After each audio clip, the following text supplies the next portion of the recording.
All right, guys, welcome back to the Daytona Beach Motor Mouse. I'm Ryan Pritt. That's Ken Willis, who has a nice shirt on, by the way. I like that collar there. It looks good. Collar popped. I'm popping the Monday. collar. It won't stay down. I'm not a collar popper, but this one won't stay down, so I don't have a choice. How about that? So, Ken, we have a little amendment today to America's favorite game. I know golf was on yesterday, but that's not the question we're asking today. Was NASCAR at Phoenix better than Stetson men's basketball on Sunday? That's the question.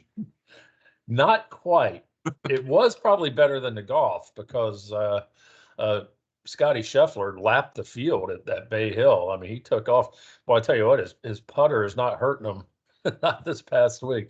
So he was thinking putts left and right, and of course he hits the ball better than anybody. So yeah, he made short work of everybody Sunday, and Christopher Bell in his own way did too. I mean, he had a comfortable winning margin at the end, but the difference being, well, at Bay Hill, you got to cross some water coming down the stretch, the last three holes. And at Phoenix or any other race, you've got to hope that the yellow doesn't come out late when you're taking care of business. So a little bit of drama there, but the basketball game I think had more drama just because of the history of it all. Their first time ever making the tournament. So anyway, here we are talking basketball. Never thought I'd see that. I was going to say, if you can't tell, we have basketball fever here in Daytona Beach as Stetson makes the NCAA tournament for the first time. That is not this podcast, however. That is a podcast for another day.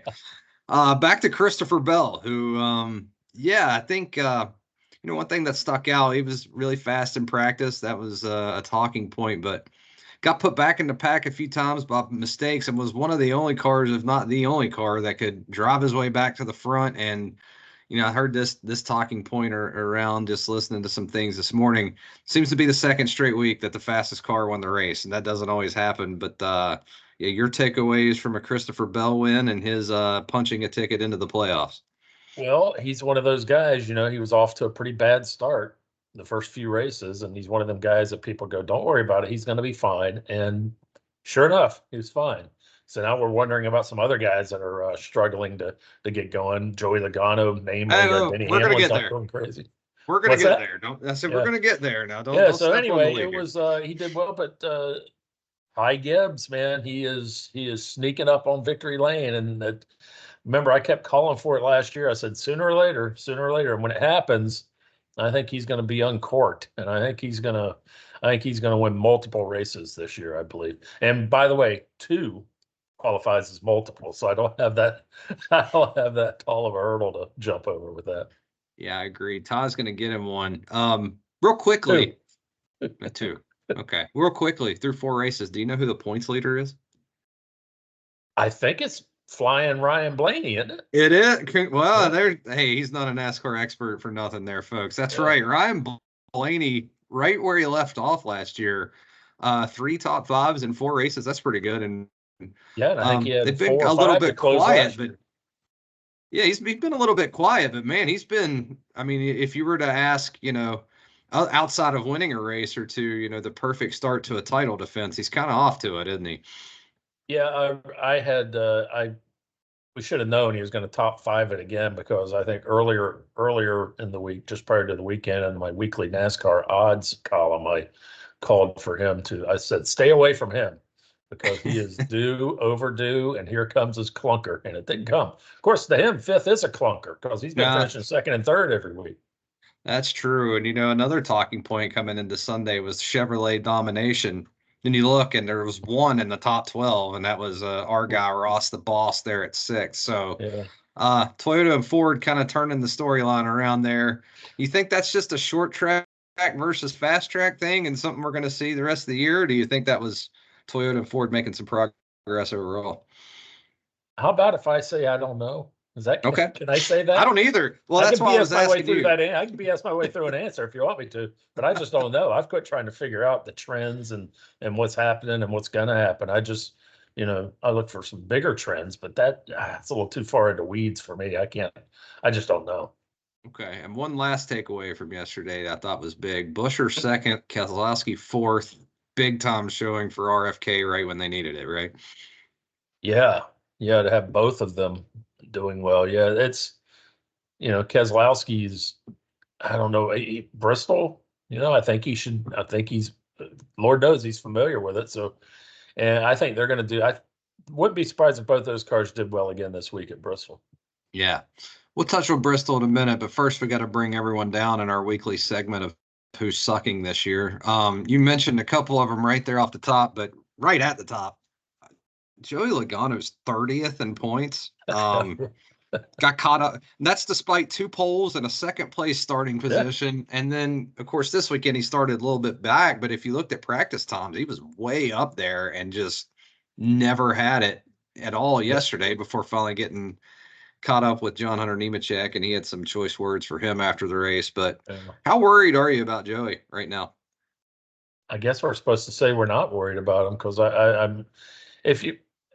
He does this. I mean, not to start the season necessarily, but I seem to recall in recent years. I mean, he goes through stretches where he's really, stinking up the show. He's finishing 28th, 34th, 25th, and then he puts together, a 3 or 4 week run. So, and you see what Blaney's doing, teammate. So I tend to think that things are going to be okay. I don't think there's anything wrong with the team. I think it's just a strange occurrence, a long stretch of unfortunate incidents. John Hunter, by the way, fell on his sword after the fact yesterday. At first he said he didn't think Logano was going to check up as much as he did in the corner, and Joey said, "Well, we can't run wide open around here," in case you haven't noticed. And then later, Nemechek said, "Yeah, I didn't get on the brakes hard enough." So anyway, well, good for next him. week it'll be somebody else. Yeah, one notable from yesterday, Noah Gragson at 12th place, and if it wasn't for that penalty he got hit with, he would be right on the doorstep of the playoffs. I picked him up a few stage points yesterday too. I think he's been really good. And Stuart Haas isn't quite where it wants to be, but I think it's a little bit better than it was last year. And Briscoe backdoor to top 10 yesterday too. So definitely still watching those teams. They're coming up on some good tracks for them. They were really strong on the short track stuff last year. So we'll see. You touched on Bristol. This is Bristol, no dirt Bristol, which I know you asked a question in Speed Freaks today, so we won't ruin our own story. By the way, news-journalonline.com for all you guys who want to see our thoughts on that. But this has been a Kyle Larson playground here. Anytime it's paved, top 5s in the last 3, I believe, at this track with a win. He has 8 top 10s in his last 9 races on Bristol pavement. He the favorite Sunday, you think? Why not? Yeah. Yeah. You just talked me into it. Yeah. But I tend to think that he's going to, somewhere along the way, he's going to have to pass Ryan Blaney, assuming Ryan Blaney's going to be up there in the top 3 or 4 again. But Denny Hamlin's in need. You can be really hungry and really come out, pawing at the ground when you get off the truck there in Bristol. But 500 laps, 400 laps, it's a long time. It's a long day. I mean, it's a lot can happen in tight quarters at a fast speed, by the way, in tight quarters. So it's just, man, I tell you what, it's not quite as unpredictable as a plate race, but but a lot can happen. So I'd hate to go in there really needing something good to happen because too many guys flying around in there with their elbows out. So there for the longest time at Bristol, it was the Kyle Busch show, right? I mean, I think he had 7 top 4s out of 8 races there between 2017 and 2020. You can tell I've been doing my research today. No, guys, I didn't just know that. The last 3 times there, he hasn't finished any better than 20th. So, what is that? A Gen 7 problem? Is it Kyle losing his touch? We expect him to be around the front Sunday?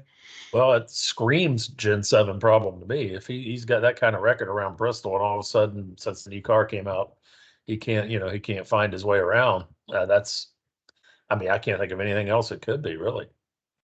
Yeah. Of course, he's got, starting last year, he's with a whole new team. So that, you got to factor that in there too, though.